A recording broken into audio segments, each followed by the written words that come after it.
daawadayaal ku soo dhawaada mar kale barnaamijka tooska ah ee Facebook Live ee VOA oo idinka imaanaya magaalada Minneapolis ee gobolka Minnesota halkan oo xilligan aan idin hadlayo uu ka socdo banaanbax weyn oo aad u ballaaran oo laga soo horjeedo madaxweynaha dhawaanta la doortay ee Donald Trump isla markaasina dadka halkan isugu soo baxay oo aad u fara badan waxa ay mucaaradsan yihiin doorashada madaxweynahan la doortay sida uu ku soo baxay dadweynahani aad bay u fara badan yihiin banaanbaxana sidii u socdo iyo haddii aan arko dad Soomaali oo banaanbaxa ka qayb qaadanaya ayaan isku dayi doonaa in aan wixii ay ku banaanbaxayaan aragtidooda weydiiyo balse marka hore ila daawada dadkan banaanbaxaya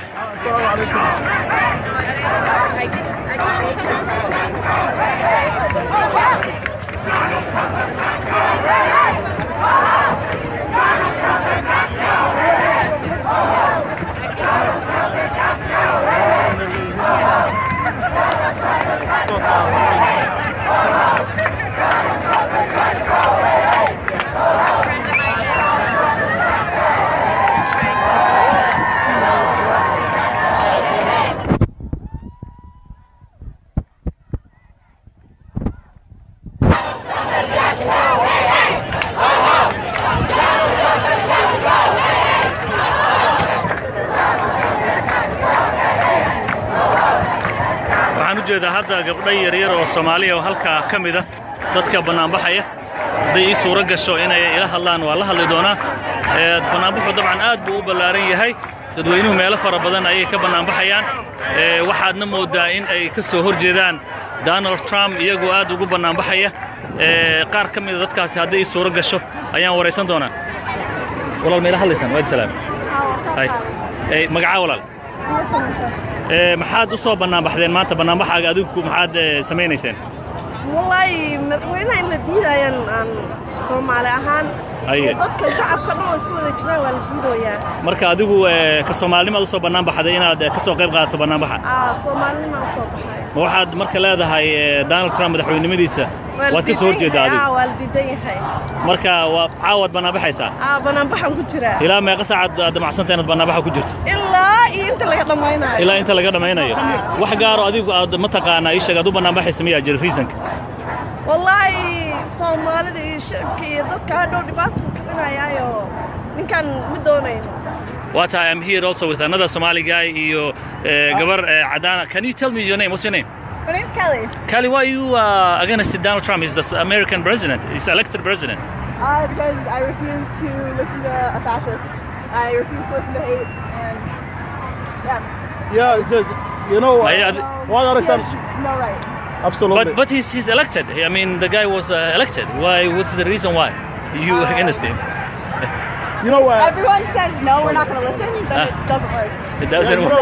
Everybody, Trump. What tahay daawadayaal dadku way badan yihiin dadka halkan isugu soo banaanbaxaya wiilkan Soomaaliga ayaa isaguna kamid ah magaca magacaygu waa Cabdulla Axmed Same waa gudoomiyaha jaaliyadda Jubaland North America waxaan rabnaa u banaanbaxaynaa Trump hadduu guulaysto waa inuu isbedelo waaye oo iska bedelo leader hadduu madaxweyne noqday waa inuu ummadda Soomaaliyeed ummadda Mexicaanka ummadda kale ajnabiga waddankan ku nool oo baasaboorada haysta inuuna mar dambe dhihin muxuu ahaaye waa midabta Korea waayo sharciga waddanka ku leenahay dadku xuquuq waddanka ku lahaanay marka jaaliyadda Soomaaliyeed iyo jaaliyadaha kale ee degan Minnesota maanta waxay sameynayaan banaanbax muuqda ee tusayaan waxa ay qabaan awood ay ku leeyihiin shacabka Mareykanka oo dalkan la degan waxaan leenahay madaxweyne hadday guulaysato madaxweyne noqoto waa in isbedel iyo xuquuq lagu helaa ummadda aad madaxda u tahay oo aad midabta koorka aad joojisaa iyo rasiistinimada intaasaan ka codsaa shacabka Mareykanka waxaan leeyahay gacmaha isqabsada istaageera shacabka Soomaaliyeedna waxaan leeyahay adkaysta dawladdiina ha ka baqina meel aan u socno mala waddanka residentian ku nahay waddankan deegaanaan ku leeyahay baasabooraan ku leenahay cabsi wax la yiraahdo ma jirto xuquuqdeena waa u doodeena cid naga celin karta mala marka gacmaha isqabsada waddankiina adkaysta nabadgelyada waddankana ha la adkeeyo aad baan salaamay insha Allah VOA wariyaheeda waxaan leeyahay thank you so much shaqada ummadda Soomaaliyeed oo haystaan abdul maasan tahay daawadayaal waad u jeedaan dadweynaha faraha badan ee halkan ku banaanbaxaya waxa ay dareenkooda ku muujinayaan sida ay uga soo horjeedaan doorashada dalka Mareykanka la doortay Donald Trump dadkuna waxaad moodaa mar ka dambaysa inay soo badanayaan oo leenku soo buuxsamayo mana ahan magaalada Minneapolis ama gobolka Minnesota oo kaliya meelaha ay ka dhacayaan banaanbaxyada ka dhanka madaxweynaha la doortay Donald Trump oo dad fara badan ay rumaysan yihiin in hadalladiisii uu ku hadlay intii uu ku jiray campaignka amaba ololaha doorashadu uu ahaa hadallo dadka kala fogeynaya isla markaasina aan isku soo dhawaynayn boorarka dadku ay wataan waxa kamid ah waxay leeyihiin ma doonayno kaligi talisnimo ma doonayno nin u dhaqmaya sidii naadsigiyo kale ma doonayno dadka in la kala fogeeyo waxyaabaha noocaas ayay dadku halkan ay ku dhawaaqayaan ama boorarka ay wataan ka turjumayaan waad islaami gabdho Soomaaliyeed ayaa halkan kamid ah dadka banaan baxaya iyagana waxaan jeclahay bal dareenkooda inaan weydiiyo waad islaami walaalayaal seetiin bal ka warrama banaan baxan iyo soo baxa maanta waxaad ku banaan baxaysiin Donald Trump maxaad isleediin banaan bixi marka banaan buxu Kenya maadaama la doortay Donald Trump oo nin madaxweynaha hadiya filinkiina ka hadlaysay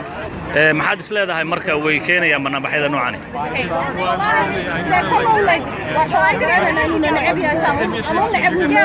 haye adinku marka dareenkiina aad muujinaysiin nacaybkiina ilaa hadda waa soconaysiin ilaa socodka halkeed ka soo bilowdeen waa gartay ilaa cabaar baad hadda soo socoteen oo sii soconaya marka ilaa intee waa tahay walaal adigana magaca magaceedu waa Hoodo Cabdiraxmaan Hoodo Cali ayhood adiguna dadka banaan baxayaad ku jirtaa Soomaalida halkan iyo cadaanka iyo dadka dhan isku jira waxaan maanta ka qayb qaadanaa baxaan sababtoo ah dadkii dalka u dhashay oo lahaa cadaan iyo madow waxay yihiin baa u banaan baxaya qaxootiga iyo muslimiinta iyo dadka lagu haayo midabka takoor waa gartay marka dareenkiina aad muujinaysiin ka Soomaaliyeed ahaan waxa leedihiin maadaama ay xaafadeena gaar ahaan ay u soo dhixmareen sidar waxaan jeclaan lahaa ummadda sidar dhex joogto dhex degan oo dhan soo degaan oo ka qayb qaataan laakiin ma dhicin majority ma soo degin dad badan ba ku jiray waa taad baad u mahadsan tahay dabcan waxaan ogaan doonaa ilaa iyo heerku banaan bixinu si gaaro marka daawadayaal sidaas aad u jeedaan dadku Soomaali badan baa ka qayb qaadanaysa oo rag iyo dumar isugu jira oo leh hadiiba dadkii cadaanka ay ku banaan baxayeen inagu Donald Trump hadallo ka dhana nagu weeraray islaamna ay fara badan uu muujiyay maxay naga reebayaa inaan ka soo qayb galno marka inta uu soconayo inta uu gaarayo ayaan arki doonaa iyadoo ilaa wadooyinka ay ciidamada amniga sugayahay ay hareero socdaan isla markaasina ay amniga ilaalinayaan ilaa hadda wax rabshado ah ama banaan baxyo kuwan ka soo horjeeda oo socdaahi ma jiraan waxaan arkayaa dadka Donald Trump ka soo horjeeda oo aad iyo aad u soo badanaya meeshanina waxay ka mid tahay xaafadda Soomaalida iyo cadaanku ay degan yihiin waliba area-danu waa meeshii laga soo doortay gabadha Soomaalida Ilhaan Cumar marka dadka dimuqraadiga ayaa u badan hadda waxay ku dhawaaqayaan Black Lives Matter oo macnaheedu yahay nolosha dadka madow qiimo ayay ku fadhisaa marka wal waxaan idin dhageysiinayaa dhawaqooda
Hi.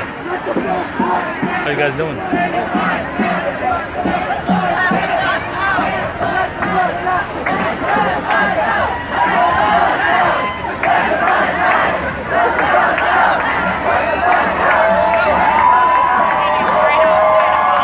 Waalaikumsalam.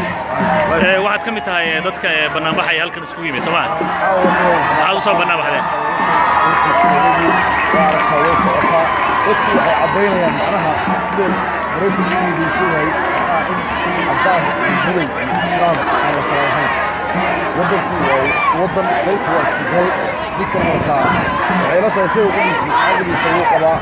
oo waxaynu ku raadsanaya inuu madaxweyne marka aad baan kuu salaaminaa marka aad baa u mahadsan tahay wadalka carabdisan dadku kacsan yihiin dad aadu badan baa soo baxay inkastay tahay maalin shaqo oo dadku shaqooyinay ka wada yimaadeen iskuulladu ay furan yihiin markaa kolley uu ka dhigay meelina wuxuu ka soo korraa halkeed banaanbaxa ka soo raacday adigu waxaan ka soo raacay sida xaafadda Soomaalida sidaba ka soo raacday magacaagu saddexan magacaaga maxaa faarax badan marka banaanbaxa ilaa inta uu soconay ma ku sii jiraysaa mase waad shaqo leedahay hadda waad ka sii baxaysaa waad mahadsan tahay waad mahadsan tahay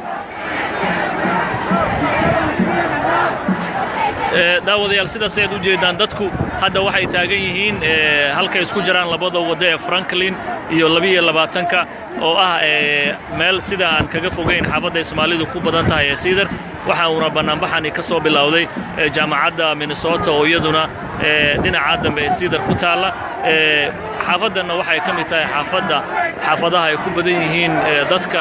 taageersanaa Hillary Clinton ama xisbiga dimuqraadiga waliba xaafadan waxa la yiraahdaa 60B waa degmada laga doortay gabadhii ugu horeysay ee Soomaali ah ka mid noqota golaha wakiilada ee gobolka Minnesota Ilhan Umar oo iyadu laba habeen ku hor dadkii guuleystay ka mid ahayd marka dadku halkan boorar kala gedisan ay wataan waxa ay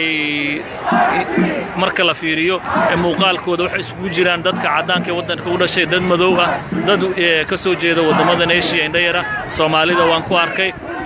waxay isugu jiraan dadku noocyo kala gedisan oo bulshada qaybaheeda dhalinyaro dad waaweyn haween waxaan arkay dadka qaar oo xataa caruur ay la socdeen marka sida aad u jeedaan caruur baa ka mid ah xataa marka banaanbaxu waa mid aad u ballaaran oo dabcan dadku ay dareenkooda ku muujinayaan sida ka muuqatay meelo fara badan oo waddankan Mareykanka ka mid ahna sidaas la mid ah ayay dadku u soo baxayeen Soomaali ayaa ka mid ah waliba dadka aan meeshan sida aadka u banaanbaxayo kale qaar ka mid ah ayaan mar kale weydiinaya walaal magacaaga ii sheeg odan haye iiga waran bal banaanbaxan iyo sababtaad u soo banaanbaxayso laftaada soo baxnay waxa ka mid ah muslimiinta oo degan ee Soomaalida haye oo afraadeeyay haye marka dadku oo ma ismaaro waagat marka anaga president ma aawili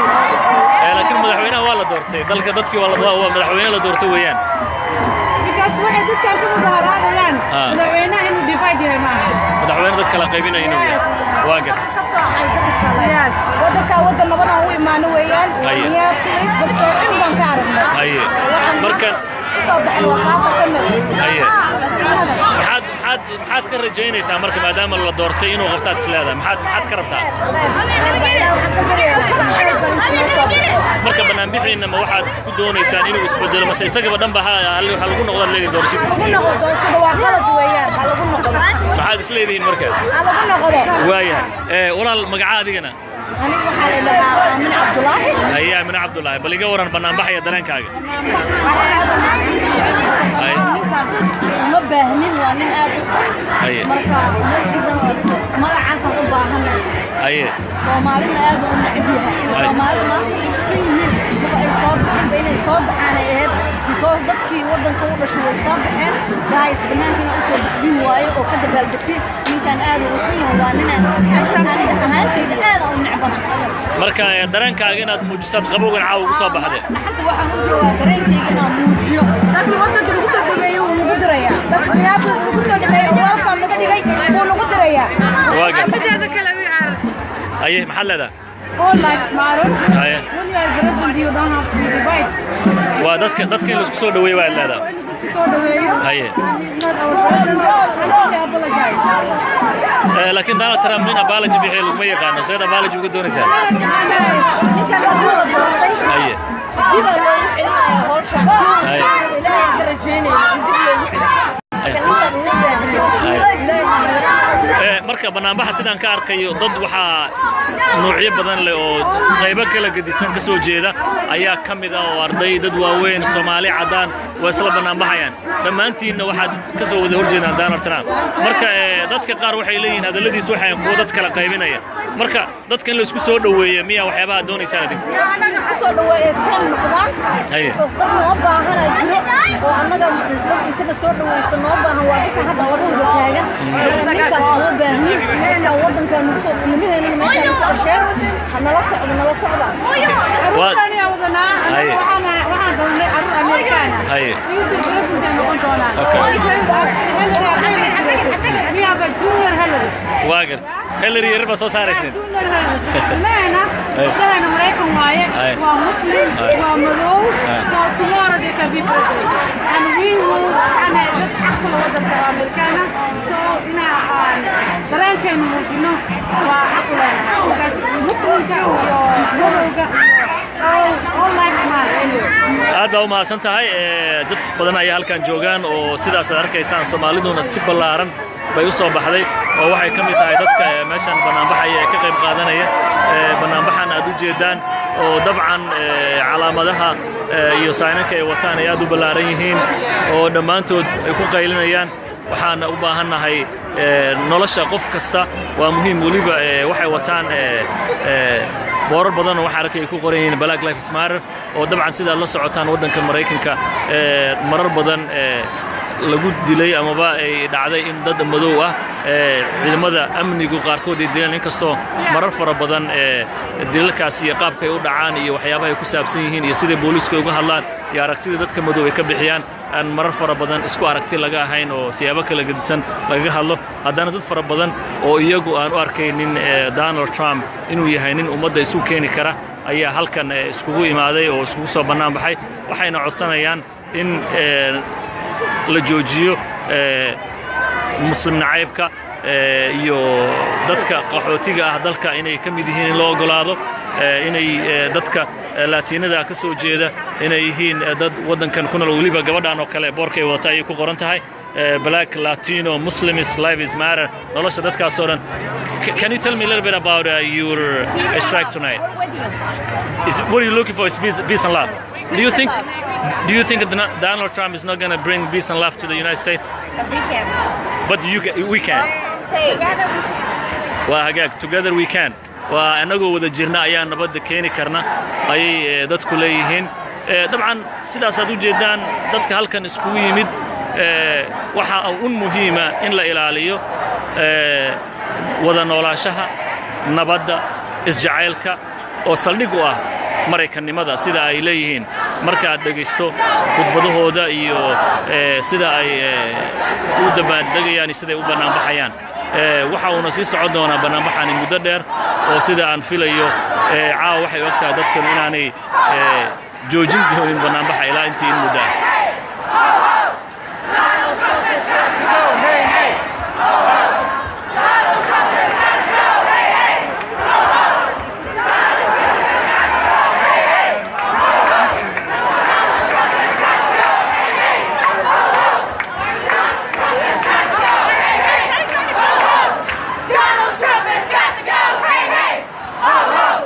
Donald Trump has got to go, hey, hey! Ho, ho! Donald Trump has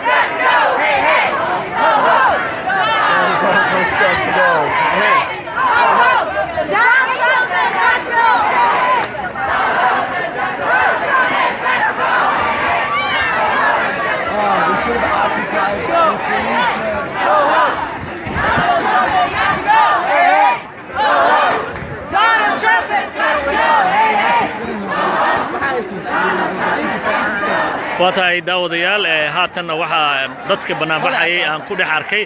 Khalid waxa uu leeyahay mali arkaa dabcan waxaan u maleynayaa madowga iyo muuqaalkiisa iyo meesha ayuu ka hadlayaa Khalid bal iga hor adiguna wad banaanbaxaysaa waxa ku banaanbaxaynaa Nicola Dorta oo yaqaan Donald Trump muslimiintu caayay Soomaalidu caayay oo waliba inta Soomaalidu waxa dhahay gidaar bu kala baxay intaas oo ka soo horjeednaa madaxweynaha inaga lagu ximayno waa nin aad ugu xun qaba inuu dadka muslimiinta iyo dadka kale ma taqaana isla degan oo wada degan inuu madax isu geliyo laakiin Khalid waa la doortay Donald Trump waa madaxweyne oo hadda si looga noqonay taasi ma jirtee maxaa talaa maya in la doorto waa run laakiin maxaa lagu doortay waxa lagu doortay wuxuu ku hadlayay waa adkayseen intii la soo dhaafay bilii soo socday waxa lagu doortay inuu dhahayo muslimiintan ka saaraya wadanka gidaar baan dhisaya masikaanka magaalada ka saaraya waxa ku waxyaabo xun baa lagu doortay marka waxa lagu doortay baa ahayd wax xun ay dadku ku doorteen dadka doortana waa dad la yaqaano oo waxay degaan rural areas oo meelaha ma taqaana ay madowga ku yar yihiin ama dadka muslimiinta ama dadka ajnabiga xaafadahaas laga doortay ninkaas codka popular vote iyada uu gareysay laakiin America waa taqaana electoral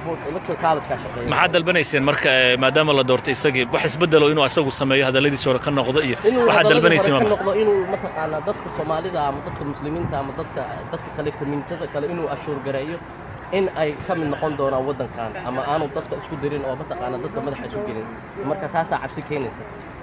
وأتعب ما سنتهاي كاس وها خالد محمد وكمذا دلنيرada في فرعون gobolka Minnesota isla markaasina ka tirsan ardada wax ka barata jaamacadda Hamlin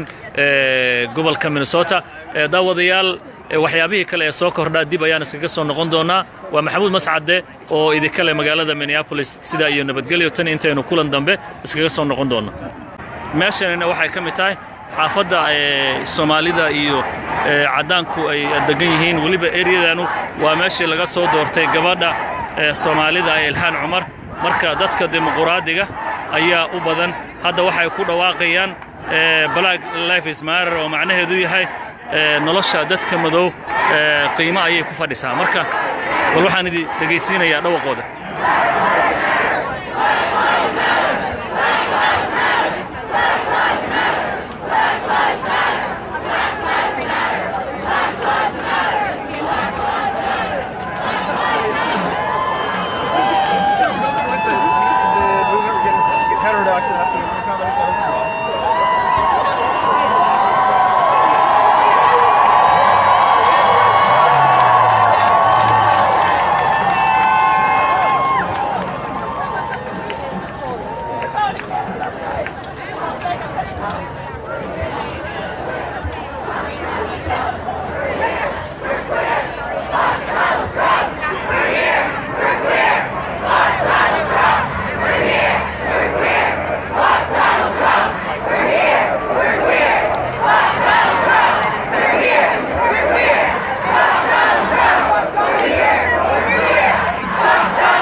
Hi. How are you guys doing?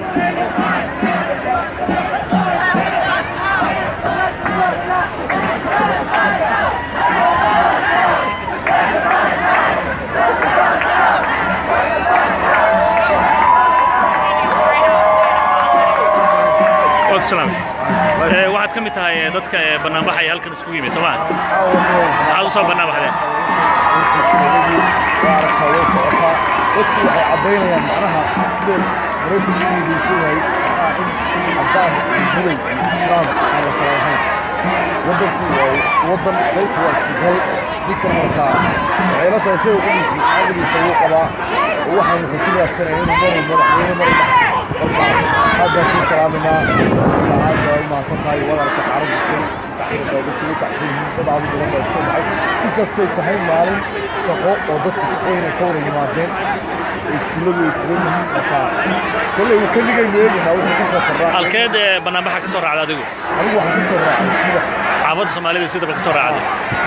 magacaaga saddexan magacaaga waxa farax marka barnaamijka ilaa inta uu soconay ma ku sii jiraysaa ma sawad waan kaliya shaqo leedahay aad wad ka sii baxaysaa waad aad ma santahay waad ma santahay daawadayaal sidaas ay u jeedaan dadku hadda waxay taagan yihiin halka isku jiraan labada wado ee Franklin iyo 22ka oo ah meel sida aan kaga fogeyn xaafadda Soomaalidu ku badan tahay Cedar waxa uu barnaamijani ka soo bilowday jaamacadda Minnesota oo iyaduna dhinaca dambe ee Cedar ku taala xaafadana waxay ka mid tahay xaafadaha ay ku badan yihiin dadka taageersanaa Hillary Clinton ama xisbiga dimuqraadiga waliba xaafadan waxa la yiraahdaa 60B waa degmada laga doortay gabadhii ugu horeysay ee Soomaaliya ka mid noqota golaha wakiilada ee gobolka Minnesota Ilhaan Umar oo iyadu laba habeen ka hor dadkii guuleystay ka mid ahayd marka dadku halkan boorar kala gedsan ay wataan waxa ay marka la fiiriyo muuqaalkooda waxa isugu jiraan dadka cadaanka wadanka u dhashay dad madow ah dad ka soo jeeda wadamada Asia indhayara Soomaalida waan ku arkay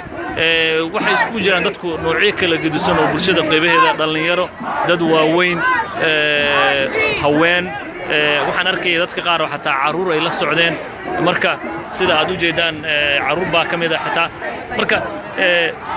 barnaamijku waa mid aad u ballaaran oo dabcan dadku ay dareenkooda ku muujinayaan sida ka muuqatay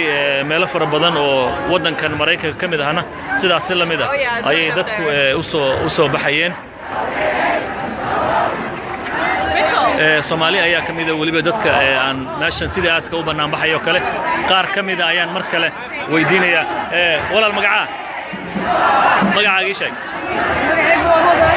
odan haye iga waran bal banaan baxan iyo sababta u soo banaan baxayso laftaad soo baxnay waxa ka mid ah muslimiinta oo degan Soomaalida haye haye marka oo laag ismaaro waagat anaga president ma ahawli laakiin madaxweynaha waa la doortay dalka dadkii waa madaxweynaha la doortay weeyaan because waxay dadka ku mudaharaadayaan madaxweynaha inuu divide yahay maaha madaxweynaha dadka la qaybinayo waagat wadanka nabadaan u imaano weeyaan yaa isbarso in baan ka aragnay haye marka soo baxay waxa ka mid haye maxaad ka rajaynaysaa marka maadaama la doortay inuu qabtaad isleedahay maxaad ka rabtaa marka barnaamijkeena ma waxaad ku doonaysaan inuu isbedelo mase isagaba dhanba waxa lagu noqdo leeyahay doorashada waa qalad weeyaan lagu noqdo maxaad isleedihiin marka lagu noqdo waaya walaal magaca adigana aniga waxa la dhahaa Aamin Cabdullaahi ayaa Aamin Cabdullaahi bal iga waran barnaamijka dareenkaaga ma baahnin waa nin aad marka magacaas u baahanay aye Soomaalida aad u neceb yahay Soomaalida ma ay soo baxaan ay ahayd because dadkii wadanka u dhashay way soo baxeen guys banaanka u soo baxdin waayo oo ka dabaaldegtay ninkan aad u xun waa nin aniga ahaantayda aad u necbanahay marka dareenkaaga inaad muujisaad qabowgan caaw ugu soo baxday hadda waxaan u joogaa dareenkayga inaan muujiyo dadkii wadanka lagu soo dhameeyay uu nagu dirayaa dadkii lagu soo dhameeyay oo halkaan naga dhigay uu nagu dirayaa mideeda kale u yaar aye maxaa leedahay all lives matter aye when you are president you don't have to be divided waa dadkii la isku soo dhaweeyay waa leedahay soo dhaweeyo aye not our president I apologize laakiin Donald Trump min apology bixay laguma yaqaano sida apology uga doonaysaa ninkan hadii la doortay aye diba loo xilay hawsha aye ilaahay darajeenay dib loo xilay marka banaanbaxa sidaan ka arkayo dad waxaa nuucyo badan leh oo qaybo kala gedisan ka soo jeeda ayaa ka mid ah oo arday dad waaweyn Soomaali cadaan waa isla banaanbaxayaan dhammaantiinna waxaad ka soo wada horjeedaan Donald Trump marka dadka qaar waxay leeyihiin hadalladiisu waxay kuwa dad kala qaybinaya marka dadka in la isku soo dhaweeyo miya waxyaabaha doonaysaan idin isku soo dhaweeyo san noqdaan qof dad noo baahan ay jiro oo annaga dad inta soo dhaweysan noo baahan waa dadka hadda lagu wada taagan dadka loo baahan yahay wadanka nagu soo ilmiheena meesha ka shaqeeyo nala socda waxaan doonay arrin Amerikaana intii president noqon doonaan we have a junior Hillary واقر هيلاري يربى صوص عريسين لا أنا مريكان وايد ومسلم ومدو so tomorrow they can be president and we will أنا أحكي وضد الأمريكان so إنا ترى كان موجودين وأحكي مسلم كانوا ومدو aad baa u mahadsan tahay dad badan ayaa halkan joogaan oo sidaas aad arkaysaan Soomaaliduna si ballaaran bay u soo baxday oo waxay ka mid tahay dadka meeshan banaanbaxaya ee ka qayb qaadanaya banaanbaxan aad u jeedaan oo dabcan calaamadaha iyo saynanka ay wataan ay aad u ballaaran yihiin oo dhammaantood ay ku qaylinayaan waxaana u baahannahay nolosha qof kasta waa muhiim waliba waxay wataan boorar badan oo waxa arkay ku qoran yihiin Black Lives Matter oo dabcan sida la socotaan wadanka Mareykanka marar badan lagu dilay amaba ay dhacday in dad madow ah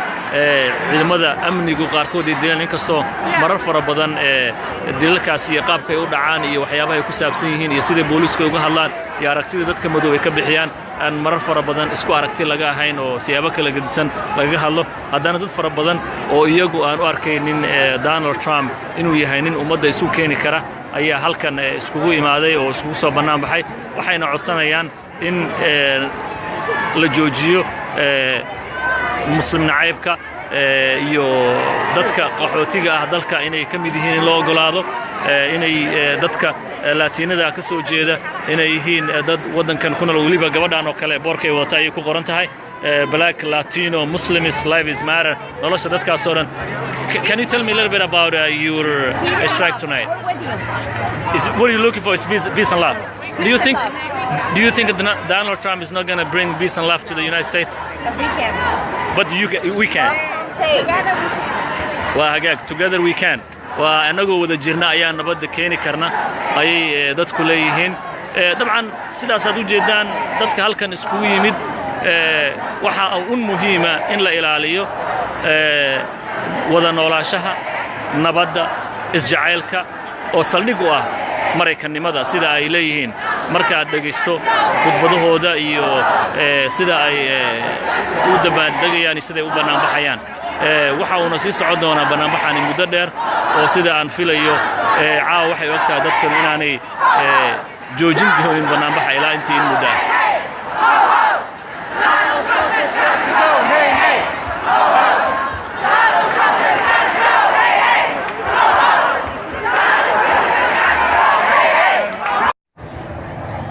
daawadayaal ku soo dhawaada mar kale barnaamijka tooska ah ee Facebook Live ee VOA oo idinka imaanaya magaalada Minneapolis ee gobolka Minnesota halkan oo xilligan aan idin hadlayo uu ka socdo banaanbax weyn oo aad u ballaaran oo laga soo horjeedo madaxweynaha dhawaanta la doortay ee Donald Trump isla markaasina dadka halkan isugu soo baxay oo aad u fara badan waxa ay mucaaradsan yihiin doorashada madaxweynahan la doortay sida uu ku soo baxay dadweynahani aad bay u fara badan yihiin banaanbaxana sidii u socdo iyo haddii aan arko dad Soomaali oo banaanbaxa ka qayb qaadanaya ayaan isku dayi doonaa in aan wixii ay ku banaanbaxayaan aragtidooda weydiiyo balse marka hore ila daawada dadkan banaanbaxaya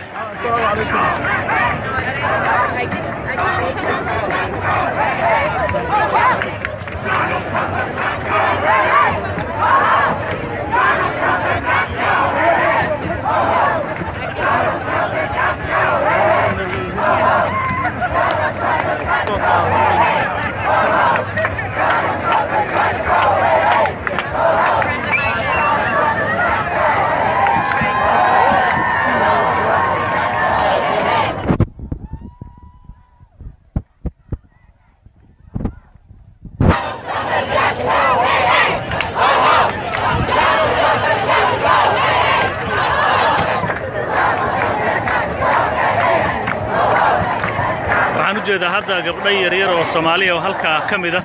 dadka banaanbaxaya haday suura gasho inay ila hadlaan waa la hadli doonaa banaanbaxu dabcan aad buu u ballaaran yahay dadweynuhu meelo fara badan ayay ka banaanbaxayaan waxaadna moodaa in ay ka soo horjeedaan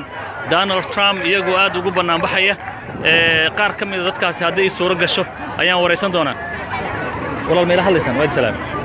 hay magaca walaal maxaad u soo banaanbaxdeen maanta banaanbaxaaga adigu maxaad sameeynaysan والله مدحوينها إن الديدايان عن Soomaali ahaan dadka shacabka dhan isku wada jiraan waa la diidoyaa marka adigu ka Soomaalnimada soo banaan baxday inaad ka soo qayb qaadato banaanbaxa Soomaalnimada soo baxay waxaad marka leedahay Donald Trump madaxweynimadiisa waad ka soo horjeedaa adigu waa la diidan yahay marka waa caawad banaanbaxaysaa banaanbaxan ku jira ilaa meeqa saacad aad macsantahay inaad banaanbaxa ku jirto inta laga dhamaynayo ilaa inta laga dhamaynayo wax gaar ah adigu aad ma taqaanaa ishaga aad u banaanbaxaysa miyaa jira reasonka والله Soomaalida shirkii dadka hadhow dhibaato ku keenayaayo ninkan midoonay What I am here also with another Somali guy iyo gabar Adana. Can you tell me your name? What's your name? My name's Kelly. Kelly, why are you against Donald Trump? He's the American president. He's elected president. Because I refuse to listen to a fascist. I refuse to listen to hate and yeah, you know why are no right. Absolutely. But he's elected. I mean, the guy was elected. Why? What's the reason why you against him? You know what? Everyone says no, we're not going to listen. Then it doesn't work. It doesn't work. Everybody, Trump. What tahay daawadayaal dadku way badan yihiin dadka halkan isugu soo banaanbaxaya wiilkan Soomaaliga ayaa isaguna kamid ah magaca magacaygu waa Cabdulla Axmed Warsame waa gudoomiyaha jaalada Jubaland North America waxaana u banaanbaxaynaa Trump hadduu guulaysto waa inuu isbedelo waaye oo iska bedelo leader hadduu madaxweyne noqday waa inuu ummadda Soomaaliyeed ummadda Mexicaanka ummadda kale ajnabiga waddankan ku nool oo baasaboorada haysta inuuna mar dambe dhihin muxuu ahaaye waa midabta Korea waayo sharciga waddanka ku leenahay dadku xuquuq waddanka ku lahaanay marka jaaliyada Soomaaliyeed iyo jaaliyadaha kale ee degan Minnesota maanta waxay sameynayaan banaanbax muuqda ay tusayaan waxa ay qabaan awood ay ku leeyihiin shacabka Mareykanka oo dalka la degan waxaan leenahay madaxweyne hadday guulaysato madaxweyne noqoto waa inay isbedel iyo xuquuq lagu helaa ummadda aad madaxda u tahay oo aad midabta koorka aad joojisaa iyo rasiistinimada intaasaan ka codsan shacabka Mareykanka waxaan leeyahay gacmaha isqabsada istaageera shacabka Soomaaliyeedna waxaan leeyahay adkaysta dawladdiina ha ka baqina meel aan u socno mala waddanka resident aan ku nahay waddankan deegaan aan ku leeyahay baasabooraan ku leenahay cabsi wax la yiraahdo ma jirto xuquuqdeena waa u doodeena cid naga celin karta mala marka gacmaha isqabsada waddankiina adkaysta nabadgelyada waddankana ha la adkeeyo aad baan salaam insha Allah VOA wariyaheed waxaan leeyahay thank you so much shaqada ummadda Soomaaliyeed u haystaan abdul maasan tahay daawadayaal waad u jeedaan dadweynaha faraha badan ee halkan ku banaanbaxaya waxa ay dareenkooda ku muujinayaan sida ay uga soo horjeedaan doorashada dalka Mareykanka la doortay Donald Trump dadkuna waxaad moodaa mar ka dambaysa inay soo badanayaan oo leynku uu soo buuxsamayo mana ahan magaalada Minneapolis ama gobolka Minnesota oo kaliya meelaha ay ka dhacayaan banaanbaxyada ka dhanka ah madaxweynaha la doortay Donald Trump oo dad fara badan ay rumaysan yihiin in hadalladiisii uu ku hadlay intii uu ku jiray campaign-ka ama ololaha doorashadu uu ahaa hadallo dadka kala fogeynaya isla markaasina aan isku soo dhaweynayn boorarka dadku ay wataan waxa kamid ah waxay leeyihiin ma doonayno kaligi talisnimo ma doonayno nin u dhaqmaya sidii naatsigii oo kale ma doonayno dadka in la kala fogeeyo waxyaabaha noocaas ayay dadku halkan ay ku dhawaaqayaan ama boorarka ay wataan ka turjumayaan waad salaami gabdho Soomaaliyeed ayaa halkan kamid ah dadka banaanbaxaya iyagana waxaan jeclahay bal dareenkooda inaan weydiiyo waad salaami walaalayaal seetiin bal ka warrama banaanbaxan iyo soo baxa maanta waxaad ku banaanbaxaysiin Donald Trump maxaad isleediin banaanbixi marka banaanbaxu uu keenaya maadaama la doortay Donald Trump oo nin madaxweynaha hadiya filinkiinaad ka hadlayseen maxaad isleedahay marka way keenayaan banaanbaxyada noocan